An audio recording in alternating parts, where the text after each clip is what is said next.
소환술의 비법에 관한 것입니다. 간단히 말해 그들에게 모든 것을 가르쳐서는 안 된다는 겁니다. 신텐이 헤이에게 진 이유가 바로 이것입니다.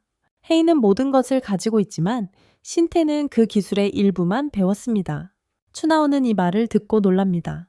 그의 가족과 우 가문에 관한 이런 이야기를 듣는 것은 처음입니다. 추나오는 그들이 우 가문에게 모든 것을 빚지고 있다는 것을 깨닫습니다. 그는 무릎을 꿇고 과거의 무례함에 대해 아이에게 사과합니다. 그러고는 AI의 모든 지시에 따르겠다고 확신시켜줍니다. AI는 이 말을 듣고 빙긋 웃습니다. 추나오가 이제 자신의 소나기에 있다는 것을 깨닫고 원하는 대로 그를 부릴 수 있습니다. 다음으로 하나린, 그리고 나머지 대원들은 산 주변에 외부인 감지기를 설치하고 젠세이 회원이 나타날 경우를 대비해 감시하기 시작합니다. 고단 대원이 천사를 만나고 싶어하는 두 노인을 발견합니다. 린과 하나에게 허락을 받은 후 그는 그 노인들을 천사에게 데려갑니다. 린은 후후와 소란의 경기를 볼 수 없게 되어 불만을 표출하는데 그 경기는 굉장한 경기가 될 것이라고 합니다. 하나는 린의 머리를 살짝 치며 후후가 소란 때문에 경기에 참가했을 뿐이니 심각한 일은 일어나지 않을 거라고 일깨워줍니다. 소란과 후후의 대결이 펼쳐지는 경기장으로 장면이 바뀝니다. 두 사람은 소란이 승리한 것처럼 보이게끔 연기를 합니다. 하지만 사람들은 어리석지 않아 그들의 속임수를 간파합니다. 시합이 끝난 후 후후와 소란은 무사히 도망칩니다. 한편 텐씨는 외국에서 온 친구들을 맞이합니다. 텐씨는 몇 년 전 유럽을 방문했을 때 그들을 만났고 두 사람은 영국 출신인 것 같습니다. 탐보르는 영국 아카데미의 학장이고 그와 함께 온 사람은 그의 친구입니다. 텐씨는 하나에게 손님들을 위해 차를 가져오라고 합니다. 그가 방에 들어서자 발이 걸려 음료를 쏟을 뻔하지만 탐보의 친구가 지팡이로 얼음 받침대를 만들어 주전자와 컵을 받칩니다. 그런 다음 마법으로 컵들을 각 테이블로 옮깁니다. 그는 그들에게 자신들이 마술사이지 쿵푸 전사가 아니라고 설명합니다. 텐씨는 다음 날까지 남아 다음 텐씨의 후계자가 결정될 최종 경기를 관람하라고 그들에게 권유합니다. 다음 경기는 헤이와 규옥의 대결입니다. 그는 규옥이 단지 버릇없는 아이일 뿐이라며 자신에게 승산이 있다고 매우 자신감 있는 모습을 보입니다.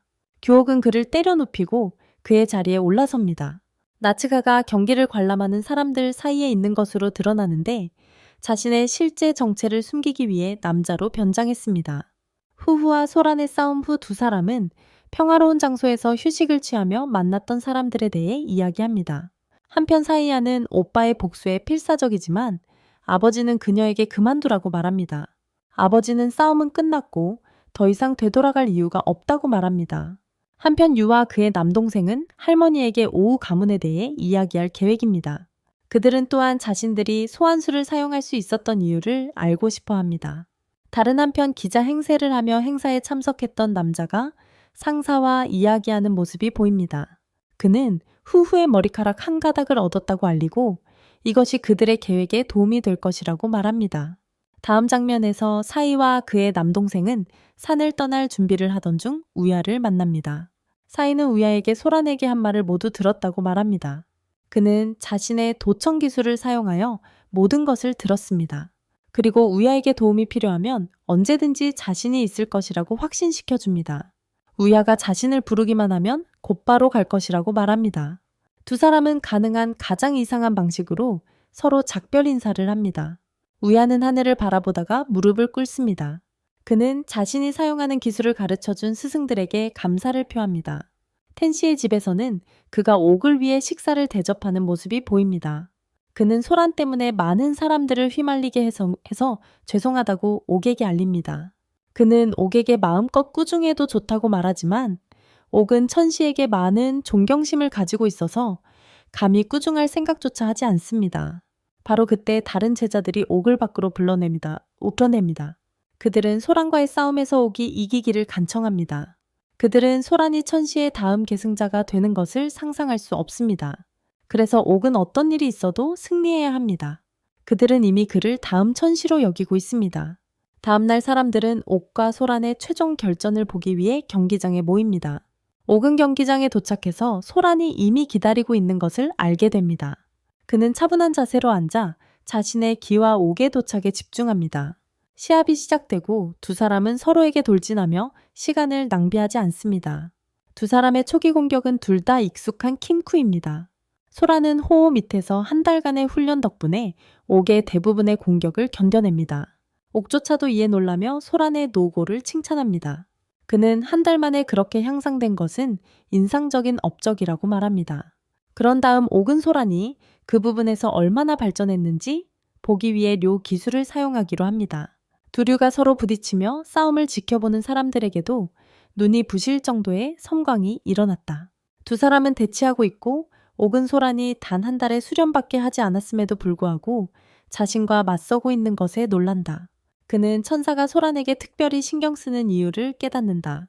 천사와 되는 옥에 대해 이야기하기 시작한다.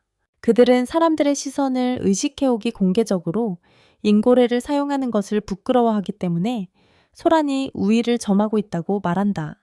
천사는 기본적인 공격으로는 소란의 뇌봉을 이길 수 없다고 말한다. 소란의 뇌봉은 흰색이며 이는 그가 더럽혀지지 않았다는 것을 의미한다. 천사는 카이의 작동 방식을 설명한다. 그는 기에는 5가지 종류가 있다고 말합니다. 싱이는 불을 해기는 금을 징기는 물을 강이는 나무를 그리고 희기는 흙을 다스립니다. 이것들의 긍정적인 효과들이 결합하여 유고라이가 발생하는데 이것이 소란의 라요입니다. 하지만 시행착오를 통해 얻어진 불순한 것들은 인고라이로 알려져 있습니다. 알려져 있습니다. 이는 유고라이가 방출하는 긍정적인 기 대신 부정적인 기를 방출합니다. 바로 그때 옥은 마침내 자신의 인고라이의 진정한 모습을 드러내기로 결심합니다. 그는 자신의 몸에서 검은 기를 방출하기 시작하고 소란이 알아차리기도 전에 경기장 전체가 이미 검은 기로 가득 차 버립니다. 모두들 이 광경에 압도당합니다. 소란은 인고라이에 대항해 방어 기술을 사용하지만 여전히 인고라이의 힘에는 미치지 못합니다. 소라는 자신을 압도하려는 검은 기를 없애기 위해 몸에서 번개를 뿜어냅니다. 짧은 회상 장면에서 소란이 다른 모든 사람보다 먼저 경기장에 도착했음을 보여줍니다. 그는 자신이 진정으로 원하는 것과 옥과의 싸움에 대해 분석할 시간을 가졌습니다. 그는 자신에게 두려운지 아닌지 질문하며 앉습니다. 그는 만약 자신이 그의 상황에 처했다면 후후는 두려워하지 않을 거라는 것을 깨닫습니다. 이것으로 그는 단지 생각만 너무 많이 하고 있었고 최선을 다해 모든 것을 흘러가도록 내버려 두어야 한다는 생각을 하게 되었습니다. 후후에 대한 그의 생각은 그에게 필요한 힘을 줍니다. 지금 현재 소라는 옥을 자신으로 생각합니다. 그는 옥을 자신보다 더 진화된 모습으로 자신이 사용하는 기술과 관련하여 마스터해야 할 모든 것을 마스터한 존재로 봅니다. 그는 옥을 뛰어넘을 수 있도록 자신을 격려합니다. 소라는 자신의 강력한 기술을 사용하여 자신의 발밑에 있는 검은 열쇠를 제거합니다. 옥은 이를 높이 평가하며 소란이 평소의 자신을 뛰어넘었다고 말합니다. 옥은 눈부신 속도로 소란에게 돌진하지만 소란은 아무런 문제 없이 그의 속도에 맞섭니다. 두 사람은 경기장을 돌아다니며 서로를 공격하려 합니다. 옥은 멈춰 서서 자신의 속도에 맞설 만한 힘을 가진 소란을 칭찬합니다. 소라는 낄낄거리며 옥을 따라잡지 못한다고 말합니다. 그는 자신이 옥보다 빠르다고 확신합니다. 그는 강력한 주문을 사용하여 옥이 반응하기 전에 그에게 접근할 기회를 얻습니다. 그는 옥의 가슴을 치고 옥은 피를 토합니다. 옥은 가슴을 부여잡고 고통스러워하며 소란을 검은 열쇠로 감싸서 가둡니다. 소란은 검은 열쇠의 효과로 인한 고통을 분명히 느끼고 이것이 할아버지가 말씀하셨던 스위즈라의 기술인지 궁금해합니다. 그는 어렸을 적 할아버지가 진기와 공의에 대해 이야기해 주셨던 것을 기억합니다. 할아버지는 그에게 자신이 사용할 수 있는 개, 카이에는 한계가 있다고 말씀하십니다. 서로 상반되는 기는 함께 사용할 수 없습니다. 그는 그에게 격한 기의 차분한 버전인 하이키에 대해 말해줍니다. 그리고 절대 사용해서는 안 될 특정 키 인키에 대해 경고합니다. 그는 아무리 압박을 받더라도 절대 자제력을 잃고 인키를 사용해서는 안 된다고 말합니다. 할아버지는 그가 숙달한 카이는 인키와 정반대이며 서로 접촉해서는 안 된다고 말씀하십니다. 현재 소라는 검은 카이에 휩싸이며 진정됩니다. 그는 할아버지의 말씀을 떠올리며 활용하기로 합니다. 그러자 주변의 검은 카이가 사라집니다. 하지만 그는 이미 약해져서 지쳐가고 있습니다.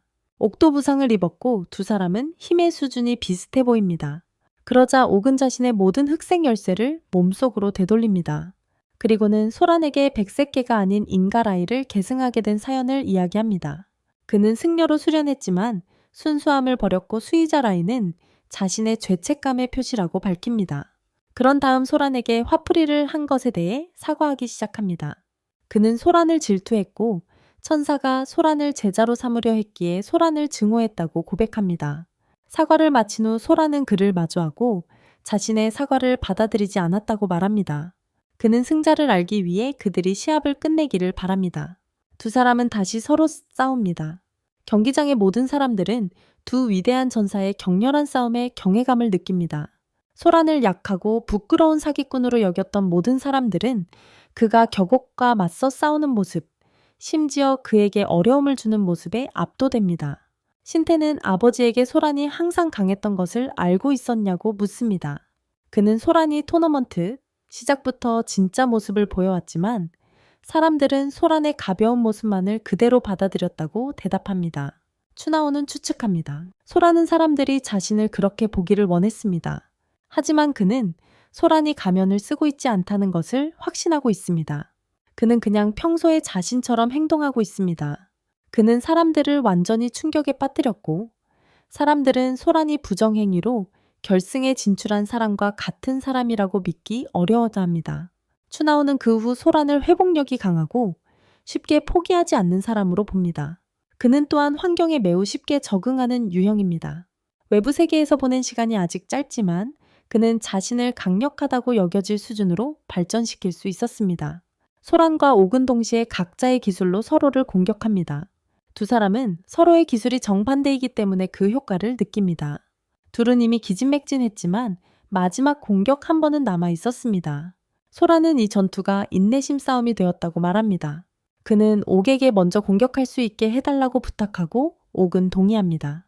소란은 미사일처럼 따라다니는 마법을 발동합니다. 공격이 옥을 따라다니기 시작합니다.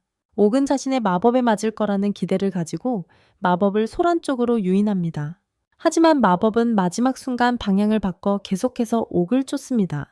소란은 자신의 마법은 정만을 목표로 하고 어떤 일이 있어도 물러서지 않는다고 밝힙니다. 옥은 최선을 다했지만 마법에 맞아 치명상을 입습니다. 그는 겨우 일어서서 소란의 뛰어난 실력을 칭찬하고 소란도 그에 화답합니다. 경기장의 모든 사람들 후후를 포함하여 모두 놀랍니다. 경기장의 여자들은 옥에게 일어서서 소란을 이기라고 재촉하기 시작합니다. 소란은 더 이상 공격할 힘이 없다는 것을 깨닫고 이제는 옥을 상대로 승산이 있기를 바랄 뿐입니다. 옥은 강력한 마법을 준비하기 시작하고 소란은 그 마법에 맞으면 끝장이라는 것을 깨닫습니다. 옥은 소란을 향해 돌진하고 후후는 이미 소란이 싸움에서 졌다고 생각합니다. 그녀는 시선을 경기장에서 떼고 소란이 천사의 권능을 이어받지 못했기 때문에 천사가 그들이 알아야 할 것을 알려주지 않을 것이라고 한탄합니다. 바로 그때 주연이 싸움에 그녀의 주의를 환기시킨다. 그녀는 확인하려고 일어서고 옥이 소란 앞에 누워있는 것을 보고 놀란다. 옥은 움직이기 어려워하며 그 이유를 궁금해하기 시작한다. 옥은 더 이상 일어서서 싸울 수 없게 되고 항복한다. 텐시는 옥이 자신의 몸에 맞지 않는 것을 먹었을 것이라고 말한다. 이로써 소란이 모두의 놀라움 속에 토너먼트 우승자로 선포된다. 한편 하나와 리는 여전히 숲에서 자신의 임무를 수행하고 있다. 그들은 소란이 우승자라는 것을 알고 충격을 받는다. 리는 이번 달 예산을 써서 옥을 우승자로 예상했기 때문에 두 사람 중 더 걱정이 많습니다. 리는 소란이 이길 것을 알고 있었다고 하나를 비난하지만 하나는 부인합니다. 하나는 소란이 누군가의 도움을 받고 있다고 추측했을 뿐이라고 말합니다. 그는 제대로 된 시합을 한번 치르고 결승에 진출했습니다. 이것이 하나가 그의 행운에 걸었던 이유입니다. 몇 분 동안 기다린 후 리는 전세이가 정말 산에 올 것인지 아니면 육견이 지나치게 생각하는 것인지 궁금해하기 시작합니다. 꽤 오랫동안 경계하고 있었지만 전혀 수상한 것을 발견하지 못했습니다. 반면 천사는 탐보와 그의 동료가 산에서 무사히 내려왔다는 보고를 받습니다. 텐시는 뒤돌아보니 옥이 피투성이가 된 채 침대에 누워 있었다. 그 모습의 텐시는 처음 추첨 결과를 보고 소란이 세이와 대결하게 된 것을 알았던 때를 떠올렸다. 세이가 강력한 상대라는 것을 알기에 그는 걱정했다. 그때 우야가 방에 들어와 문제 해결책을 제시했다. 그는 텐시에게 자신이 세이를 대신 상대하겠다고 말했다. 텐시는 우야가 정말 세이를 상대할 수 있을지 의심스러웠다. 그러자 우야는 텐시에게 자신의 힘을 보여주려 했다. 그는 텐시를 치려 했지만 자신이 방 밖으로 나가 있는 것을 발견했다. 정신을 차리기도 전에 텐시는 이미 그의 뒤에 있었다. 텐시는 차분하게 그를 공격했고 그는 그날 밤 텐시의 힘의 깊이를 알게 되었다. 텐시는 산을 떠나지 않았더라면 텐시우가 카이기에 넘어갔을 거라고 생각했다. 현재 옥은 깨어나 옆에 있는 텐시를 본다. 그는 급히 침대에서 일어나 패배한 것을 스승에게 사과한다. 텐시는 그를 비난하지 않는다고 말한다. 사실 그에게 약을 먹인 건 텐시였다. 그는 싸움 당일 아침 그에게 준 음식에 기를 약화시키는 액체를 넣었다. 그가 진 이유라고 그는 말합니다. 옥은 그 소식을 차분하게 받아들이고 이것은 천시를 놀라게 합니다. 그는 옥이 발끈해서 자신이 왜 그랬는지 질문을 퍼붓기를 기대하고 있었습니다. 옥은 그러고 나서 만약 천시가 말할 수 있는 것이라면 이미 말했을 것이라고 말합니다. 그러자 천시는 그에게 내일 시상식 준비를 하라고 말합니다. 다음날 아침 사람들은 다시 한번 시상식을 위해 경기장에 모였습니다. 사란에게는 류켄이 우승자에게 주려고 내놓은 채돈 로쿠가 적힌 책이 수여됩니다. 사란은 그 기술을 거절하고 원하지 않는다고 말합니다.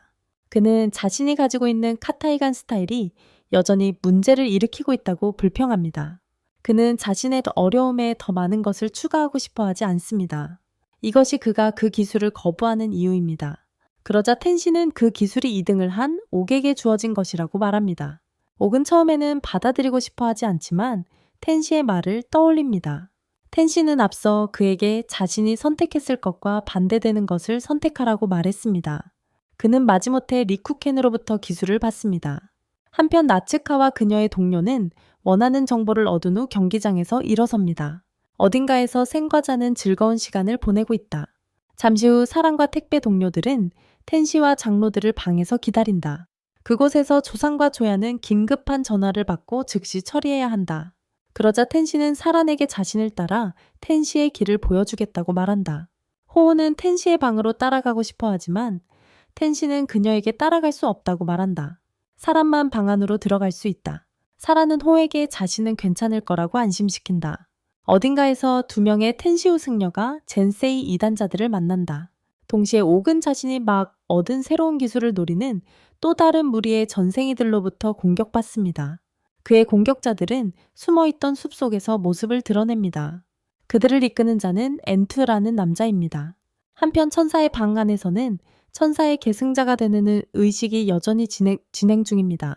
그는 자신의 힘을 활성화시키고 금빛으로 변합니다. 그는 소란을 향해 손을 들고 눈부신 빛이 사방에 퍼집니다. 후후조차도 이 광경에 놀랍니다. 그녀는 이렇게 빛나는 연기를 처음 봅니다. 숲으로 돌아와 는 옥에게 새로운 그림만 있으면 바로 갈 수 있다고 알립니다. 그들은 옥에게 그림 사본 하나만으로 충분하다고 확신시킵니다. 전승무사 중 한 명이 지나치게 자신감에 차서 옥을 공격하지만 옥은 자신의 검은 기로 그를 손쉽게 무력화합니다. 넣은 그 무사를 비웃으며 옥은 기본 마법이나 공격으로 함부로 공격할 수 있는 무사가 아니라고 말합니다. 그러고 나서 는 옥에게 그의 제안을 다시 한번 고려할 준비가 되었는지 묻지만 옥은 거절합니다. 넣은 옥이 그들과 싸우려는 것으로 여깁니다. 그는 자신의 부하들에게 옥의 검은 기가 자신들에게 닿지 않도록 하라고 지시합니다. 그는 혼돈에게 누구보다도 가장 경계해야 한다고 경고합니다. 격은 뒤에서 앤을 공격하지만 공격이 무효화되고 그는 충격을 받습니다. 그는 최고의 방어 마법조차 그의 공격을 막을 수 없다고 말하며 앤이 사용하는 기회가 무엇인지 궁금해하기 시작합니다. 넣은 동료들에게 격을 추격하라고 명령하지만 리쿠켄이 적시에 나타납니다. 두 사람은 서로 아는 사이이며 과거가 있는 것으로 보입니다. 바로 그때 리쿠켄의 제자들이 숲에서 나타나 전생이 무사들을 포위합니다. 넣은 부하들에게 후퇴하라고 명령하고 그들은 그렇게 합니다. 리쿠켄과 격은 앤과 칸을 추격하고 나머지 제자들은 다른 전생이 무사들을 추격합니다. 부상당한 전생이 무사를 감시하는 것은 제웨르만 남았습니다. 마레가 젠세이 전사 중 한 명에게 다가가 공격하려 하지만 전사는 마레의 공격을 받아치고 자신의 지팡이로 마레를 공격합니다. 그는 대회에서 마레의 싸움을 지켜봤고 그걸 통해 마레를 상대하는 방법을 생각해냈다고 밝힙니다. 마레는 지팡이에 맞은 손을 움직이기가 힘들어합니다. 바로 그때 쿠모가 마레를 보호하기 위해 나타납니다. 슈슈도 동시에 나타나고 이제 젠세이 전사는 수적으로 불리해졌습니다. 쿠모는 망설이지 않고 그를 공격하고 결국 그를 다치게 합니다. 젠세 전사는 자신이 지팡이로 시체를 만져왔다고 밝힙니다. 그 때문에 여러 죽은 기들이 지팡이에 붙어 있습니다. 그는 마레에게 자신이 독이 든 것은 아니지만 체내에 남아있는 죽은 기의 영향을 받고 있다고 확신시켜줍니다. 무사는 그들이 앤과 칸을 추격하지 않은 것이 다행이라고 말합니다. 그들은 그들 중 가장 강하기 때문입니다. 한편 후후는 뒤를 돌아보다가 소란과 닮은 누군가가 숲속에서 뛰어다니는 것을 봅니다. 그리고 그녀는 이를 확인하기 위해 숲으로 들어갑니다. 그녀는 그 사람을 찾아 숲속을 뛰어다닙니다. 거욱 리켄 앤 칸의 싸움으로 돌아갑니다. 거욱은 리켄에게 네 어떤 무술을 사용해서 자신의 공격을 막아낼 수 있는지 묻습니다. 리켄은 거욱에게 니쿵푸를 사용하는 것이 아니라고 설명합니다. 오히려 그의 손에 든 묵주가 옥의 공격을 막고 있는 것입니다. 간단히 말해 류켄은 네 부적사임을 밝힙니다. 그는 부적사는 매우 보기 드물다고 말합니다. 자신의 기를 사용하여 물건에 특별한 능력을 부여하는 사람들을 인챈터라고 합니다. 류켄은 부적사가 되려면 누구나 자랑할 수 있는 기술이 아니라고 지적합니다. 류켄은 그런 다음 옥에게 앤의 능력 때문에 막을 수 없는 것처럼 보일지라도 그들은 힘으로 그를 압도해야 할 것이라고 말합니다. 옥과 앤 사이에 싸움이 벌어집니다. 옥은 앤과 맞서 싸우는 것이 어렵다는 것을 알게 됩니다. 그는 늘 향해 돌진하지만 앤은 연막탄을 터뜨려 주변 전체를 뒤덮고 옥에게 기습 공격을 가하려 한다. 하지만 옥도 준비되어 있었다. 그는 검은 기로 바닥 전체를 뒤덮어 기습 공격에 대비하고 이것으로 위기를 넘긴다. 옥은 늘 공격하려 하지만 그의 방어벽은 너무 강력하여 뚫을 수 없어 보인다. 옥은 자신과 같은 상황에 처했다면 사우론이 어떻게 했을지 생각하기 시작한다. 그가 생각해낼 수 있는 것은 사우론이 리쿠켄에게 상황을 처리하도록 부탁하는 것이었고 옥은 그런 사람이 아니었다. 옥은 벽을 무너뜨리려 계속 공격하지만 곧 앤 주위에 여러 겹의 벽이 있다는 것을 깨닫는다. 그는 뒤에서 공격받아 위기에 처하지만 리쿠켄이 공격을 막는다. 류켄은 옥에게 자신이 개입하지 않았다면 그 공격으로 끝났을 것이라고 말한다. 그는 옥에게 한 발짝 물러서서 자신이 나머지를 처리하도록 하라고 말한다. 그는 늘 옥의 수준을 뛰어넘는 자로 여기며 함부로 대해서는 안 된다고 생각한다. 류켄은 자신의 부적 공격 중 하나를 사용하여 앤의 모든 벽을 파괴하고 무방비 상태로 만든다. 하지만 는 무방비 상태인 것처럼 보이지 않는다. 그는 이전보다 더 무섭다. 그는 류켄을 화나게 하기 위해 그를 괴롭힐 방법을 찾는다. 류켄은 자신을 태우는 카이의 수준에 따라 모습을 바꾼다. 네 공격하지만 그는 쉽게 공격을 막고 더 강력한 일격으로 방역하여 앤의 염주를 파괴한다.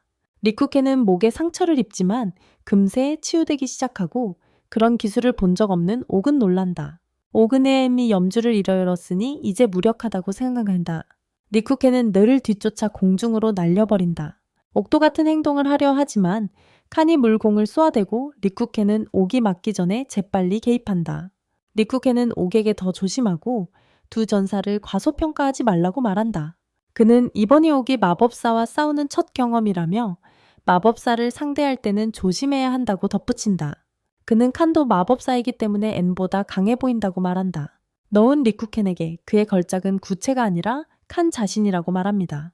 너은 칸에게 자신들이 사용할 토끼 슬리퍼를 만들라고 명령합니다. 칸은 명령대로 슬리퍼를 만들고 그 슬리퍼 덕분에 칸과는 눈이 멀 정도로 빠른 속도로 움직일 수 있게 됩니다. 리쿠켄은 이런 유형의 전투에서 질 사람이 아닙니다. 그는 자신과 규옥을 매우 가볍게 만드는 주문을 만듭니다. 그들은 이 기술을 사용하여 두 도망자를 추격합니다. 규옥은 리쿠켄이 보여준 여러 가지 기술들 때문에 그의 힘에 계속 놀랍니다. 은곽하는 규옥과 리쿠켄이 자신들을 추격해 올 것을 예상한 것 같습니다. 그들이 처음부터 계획한 일이었어. 한편 후우는 아까 본 사람을 여전히 쫓고 있었다. 곧 함정에 빠졌다는 것을 깨닫지만 그녀는 그들보다 훨씬 뛰어났다. 그들이 무슨 일이 일어나는지 깨닫기도 전에 그녀는 그들에게 큰 타격을 입혔다. 그녀는 사라졌다가 사각지대에 다시 나타나 숲속에 매복해 있던 모든 적들을 제압할 기회를 얻었다. 하지만 여전히 낙엽 속에 숨어 후후를 공격할 기회를 노리는 전사가 있었다. 하지만 그녀가 그를 밟으면서 그의 은신처가 드러났다. 하오하오는 곧 소란인 척하는 남자를 따라잡았다. 그녀는 남자를 자세히 살펴보고 그가 소란이 아니라는 것을 깨닫습니다. 그녀는 돌아서서 떠나려 하지만 노인이 나타납니다. 노인은 소란으로 변장한 남자에게 후후는 쉽게 속는 사람이 아니라고 말합니다. 갑자기 후후는 군인으로 보이는 남자에게 뒤에서 공격을 받습니다. 그의 이름은 바론이고 그는 후후의 손에 칼을 꽂습니다. 후후는 부상을 입었음에도 불구하고 손을 비틀어 바론의 소나기에서 벗어납니다. 바론은 후후의 기술과 저항력에 감탄합니다. 그녀는 탈출하기 위해 자신의 관절을 탈구하는 것도 개의치 않았습니다. 그는 노인에게 호호가 소문대로 정말 능숙하다고 말합니다.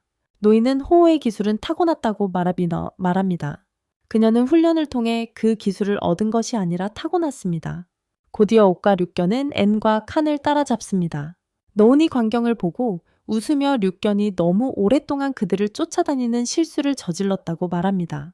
노은 류견의 제자들이 현재 박살나고 있을 것이라고 확신하지만 류견은 자신의 제자들을 믿는다고 말합니다.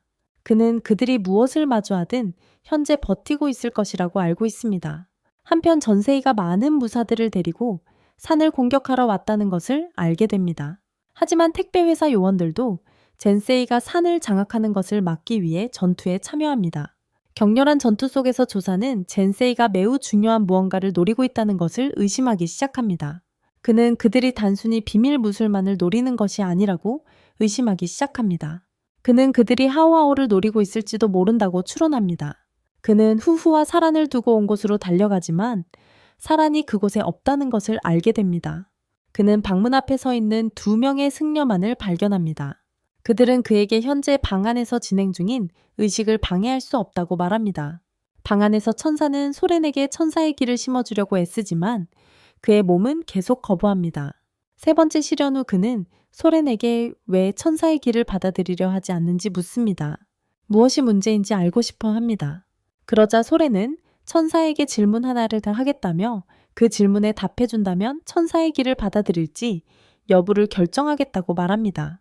조산이 승려들과 여전히 말다툼을 벌이고 있을 때 천사는 사란을 방에서 내쫓습니다.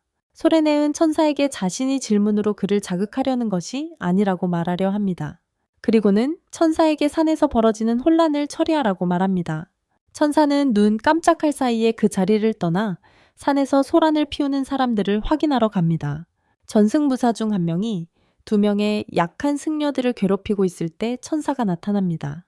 그는 젠세이 창시자이자 유슈로 알려진 인물의 가르침에 대해 그 남자에게 강의를 한다. 그는 젠세이 가르침이 잘못된 부분을 그에게 알려준다. 텐시는 손가락 하나 까딱하지 않고 그 남자를 제압한다. 텐시는 곧 승려들과 이단자들 사이에서 벌어지고 있는 주요 전투에 합류한다. 사람들은 싸움 한가운데 텐시가 있는 것을 보고 놀란다. 그들은 텐시가 전투에 참여하는 것을 본 적이 없다. 텐시는 너무 강력해서 적들이 덤벼들기도 전에 쓰러뜨린다. 적이 아무리 많아도 텐시는 모두 제압한다. 일부 이단자들은 천사에게 제거당하는 것을 피해 도망치는 현명한 선택을 합니다. 장면은 다시 리쿠켄과 앤의 전투로 바뀝니다. 앤은 산에 침입한 다른 전생 전사들에게 자신의 분노와 좌절을 풀 것을 제안합니다. 리쿠켄은 그럴 생각이지만 다른 어떤 일을 생각하기 전에 앤을 먼저 없애야 한다고 말합니다. 앤은 리쿠켄의 괴물을 모욕하고 이는 그를 격분시킵니다. 그는 앤을 쫓고 앤은 간신히 목숨을 건집니다. 옥은 리쿠켄에게 진정하여 앤이 분노를 그에게 쏟지 않도록 하라고 말하지만 리쿠켄은 옥에게 그냥 내버려 두라고 말합니다. 곧 리쿠켄은 무언가 이상함을 감지합니다. 그는 그들이 젠세이의 함정에 빠졌다는 것을 알아챕니다. 바로 그때 쿠네이가 숨어있던 곳에서 나타납니다. 그는 리쿠켄에게 마법을 건 사람입니다. 그의 마법은 표적의 부정적인 감정을 이용하여 조종할 수 있게 합니다. 리쿠켄은 부정적인 영역에 갇히고 그는 격후에게 자신을 두고 가라고 말합니다. 그는 격후에게 방금 도착한 쿠네이와 다른 2명의 마법사들이 매우 강하다고 알립니다.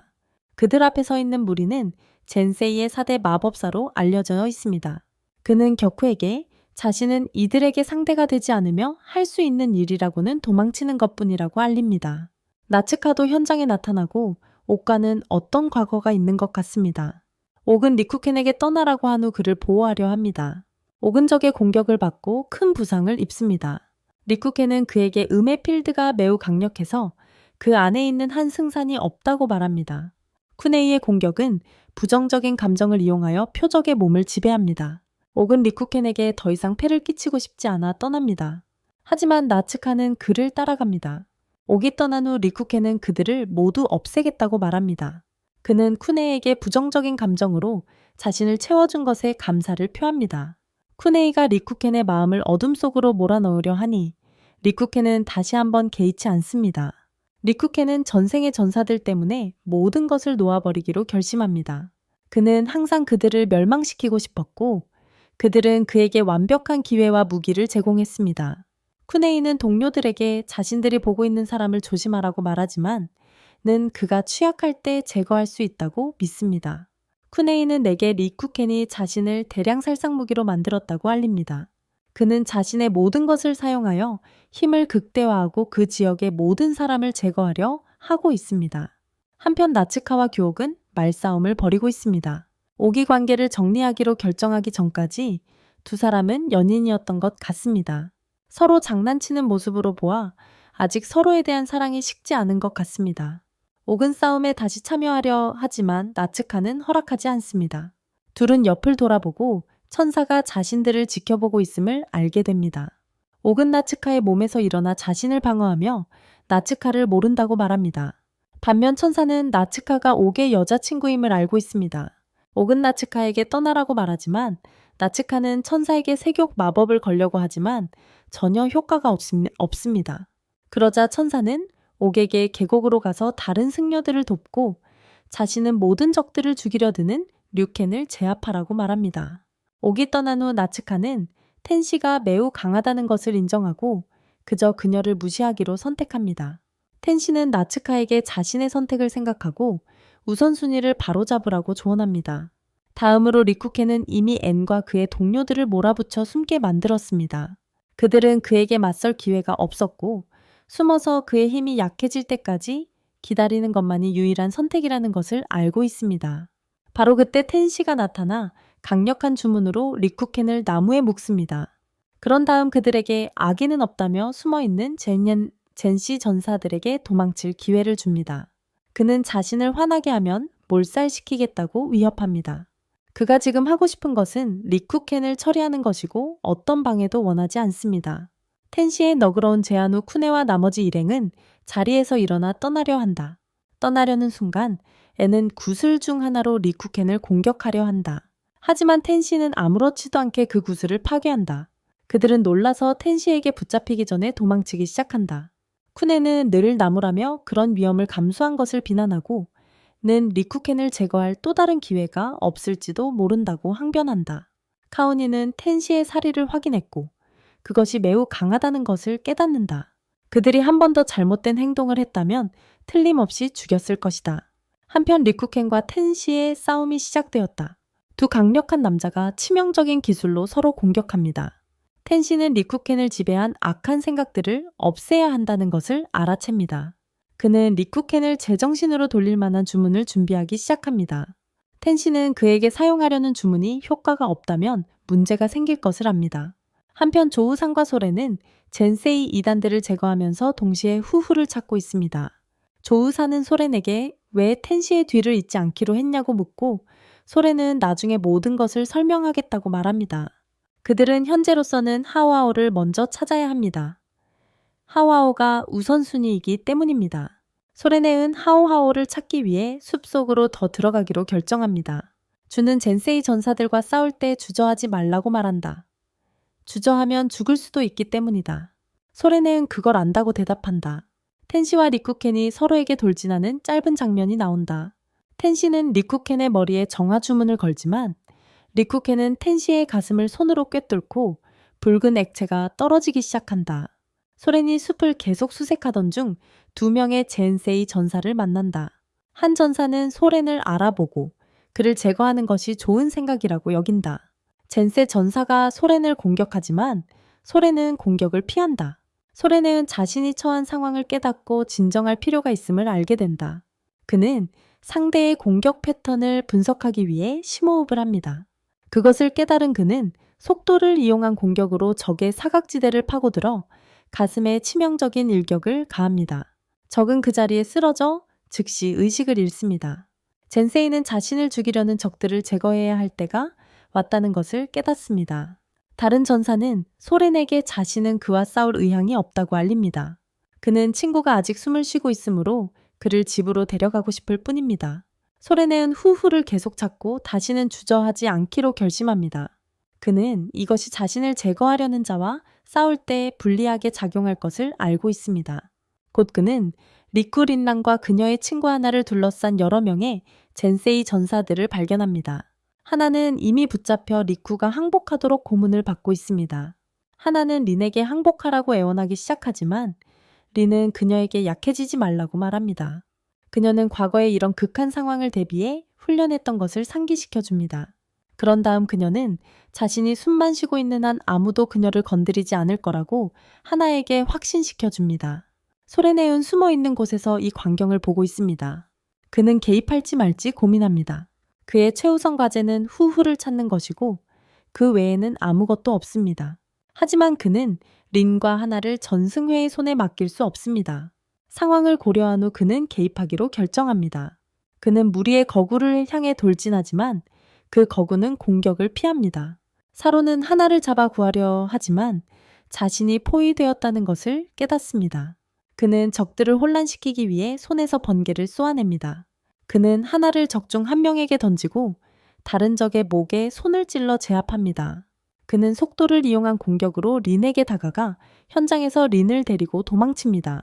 멀리 도망쳐 숨은 후 소렌은 린에게 두 사람을 동시에 구할 수 없어서 먼저 그녀를 구했다고 말합니다. 그는 린에게 큰 남자가 매우 강해서 먼저 그를 제거하려 했지만 공격을 피했다고 알립니다. 사로는 그 때문에 전략을 바꿀 수밖에 없었습니다. 그 후 사로는 전승무사들에게 4번의 기회를 줍니다. 사실 제대로 생각해보면 2번의 기회만 주는 것입니다. 그들은 떠날 수도 있고 그와 싸우다 죽을 수도 있습니다. 또한 그들은 하나를 데리고 갈 자유가 없습니다. 큰 남자가 하나를 데려가려 하지만 사로는 원거리 공격으로 그를 공격하여 하나를 떨어뜨립니다. 무사 중 한 명은 자신의 선택을 신중하게 고려한 후 남아서 싸우는 것은 가치가 없다고 결정합니다. 그가 떠나기 시작하자 나머지 사람들은 어쩔 수 없이 그를 따라갈 수밖에 없었다. 왜냐하면 그럴 가치가 없었기 때문이다. 그들이 떠난 후 린은 친구의 곁으로 달려가 안부를 확인했고 사로는 방금 해고한 남자가 바닥에 쓰러져 있는 것을 바라보았다. 그의 친구들은 그를 전혀 신경 쓰지 않았다. 모두 그를 버리고 그곳에 죽도록 내버려 두었다. 사로는 그 후 후후를 찾기 위해 산탐험을 계속했다. 한편 후후와 바론의 싸움은 계속되고 있었다. 노인은 후후에게 지금은 사론을 잊고 싸움에 집중하라고 말했다. 그는 바론은 숙련된 전투원이기 때문에 방심하면 죽을 수 있다고 말했다. 바론은 후후의 상처에 의해서 출혈이 이미 멈춘 것을 알아차립니다. 그는 후후가 사실 이상한 여자아이라는 것을 깨닫습니다. 그러고는 준비된 공격으로 후후에게 돌진합니다. 후후도 똑같이 하지만 쓰러집니다. 바론은 후후의 미주신경을 쳐서 마비시켰다고 밝힙니다. 그런 다음 노인에게 마음대로 하라고 말합니다. 후후는 일어서서 도망치려 하지만 바론이 따라잡아 기절시킵니다. 기절시킨 후 바론은 후후에게서 적의를 감지하지 못했다고 분명히 합니다. 그는 선생과 함께 일하는 것에는 동의했지만 그들과 합류할 결정을 내리지는 않았습니다. 그들이 어떤 사람들인지 알아보기 위해 그들과 함께 산에 왔습니다. 그는 그들이 고신 전쟁 당시 일어난 일에 대한 진실을 추구하는 것이 아니라는 것을 알게 되었습니다. 남작은 그것이 그들의 목표였다면 그들과 합류했을 것이라고 말합니다. 하지만 그는 후후처럼 흥미로운 사람을 만날 수 있어서 감사하게 생각합니다. 바로 그때 후후가 다시 일어서서 자신의 앞에 있는 나무로 도망칩니다. 남작은 그녀를 쫓을 의향이 없었고 대신 떠납니다. 한편 류케는 정신을 차리고 자신이 텐시를 심하게 다치게 했다는 것을 알게 됩니다. 자신도 모르게 텐시를 소멸시켰을 가능성 때문에 그는 울기 시작합니다. 바로 그때 텐시가 나타나 자신을 죽일 수 있다고 생각하는 리쿠켄을 비웃습니다. 그는 리쿠켄이 자신을 소멸시킬 수준이 절대 아니라고 말합니다. 그러고는 리쿠켄에게 돌진하기 전에 자신의 금강으로 자신을 보호했다고 밝힙니다. 리쿠켄이 그 단계에서 얼마나 위험해졌는지 알았기에 그의 모든 주요 장기와 혈관은 보호받고 있었습니다. 하지만 리쿠켄은 그의 몸에 뼈를 부수는데 성공했습니다. 한편 택배 회사의 파트타이머가 돌아다니며 젠세이 전사들을 소멸시키는 것을 즐기고 있습니다. 그는 다른 팀장의 관할에 있는 것으로 보입니다. 그의 팀장은 라쿠입니다. 타쿠는 회사에서 파트타임 직원들을 조사하기 시작했으니 조심하라고 그 남자에게 말합니다. 그들이 이야기하는 중에 후우가 소렌을 찾아 그들 옆을 지나쳐 달립니다. 그녀는 전화로 소렌과 연락이 되고 소렌은 만날 장소를 알려줍니다. 다른 사람들과 너무 이른 만남. 그들은 거기에 도착해서 마레와 슈슈가 바닥에 의식 없이 누워있는 것을 발견합니다. 슈슈는 팔을 잃었고 두 사람 모두 이미 죽은 것으로 보입니다. 그러자 쿠모는 두 사람이 아직 살아있지만 간신히 살아있다고 모두에게 말합니다. 그는 그 사건의 전말을 설명합니다. 장면은 세 명과 봉을 사용하는 남자의 싸움으로 돌아갑니다. 그는 울기 시작하고 쿠모는 집중력을 잃기 시작합니다. 슈슈가 개입하여 말합니다.